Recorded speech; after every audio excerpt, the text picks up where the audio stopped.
So I accidentally stopped being creative. A few months ago, I moved into an apartment, I started a new job, and between all of these changes and traveling and just a lot of things, creating slowly just started to disappear for me. I never stopped wanting to create. I just stopped feeling like I could.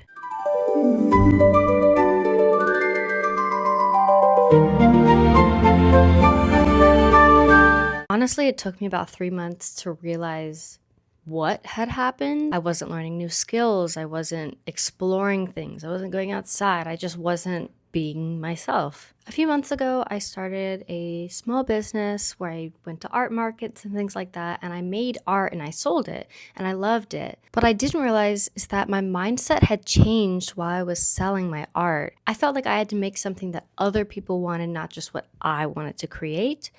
And then I had to basically quit that cold turkey because I got a new 8 to 5 job 5 days a week. And I don't have the time to make these huge projects like I used to. I had all day to do these. That's not realistic for me anymore.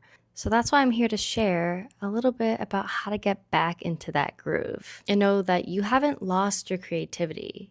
It's been there.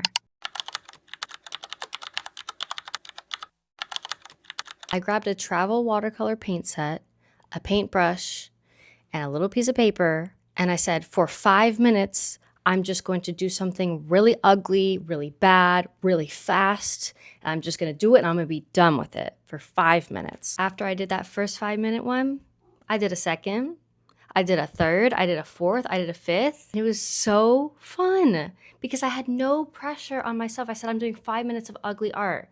I used my cheaper supplies. I didn't care. And it was so freeing. Going into a creative project saying, this is going to be bad, has literally changed my thought process when I create. I swear I altered my brain chemistry when I did that little 5 minute painting exercise. Usually I keep my art supplies in my art room or in a huge basket with just everything in it. And there's so many things to choose from, like different mediums. I have my iPad, I have coloring books, I have clay, I just have so many different things. That's a little bit of decision fatigue. In order to combat the decision fatigue, I created this. Yep, it's very simple. I really wanted to challenge myself that every time I sat on my couch, I made something. Just by starting that little challenge, I've already made all of these just from times I sat on the couch. And let me show you the range. Something like this, a yellow square. I created something. One of the biggest things that helped with this change, and that is community. I will never shut up about finding your community. And when you find it, you know. And there are quite a lot of ways to find your people. This leads me to talk about an app called Lettre. This app is what it sounds like. It's letters. Super cool because you get to create unique letters that you can get as creative as you want. You can draw on them, you can write anything you'd wish on there, and then you get to send them and kind of see where they go. And I have written several letters and gotten several responses from people all over the world. I really made a true connection with my friend Jess, who's from Indonesia, and we both love to make a lot of art. So we've gotten to share our art together, and that was such an amazing thing because I would have never ever been able to share art just through snail mail. And this is so much better than that. The creators of this app are not big tech. They collaborate exclusively with human artists. There's no AI in the platform. The second way you can find people to create with are clubs. I highly recommend that you look up if you have a community near you. There are things like book clubs, craft clubs, hobby clubs, and so many things like that. My city has a book club, and for a while, I was going to book club and I would always do art while listening to an audiobook. And I got into a conversation with Eric, who runs all the meetings, and we're like, we need to start a club for hobbies too. So we actually, the two of us, created another space for people to come and do their hobbies.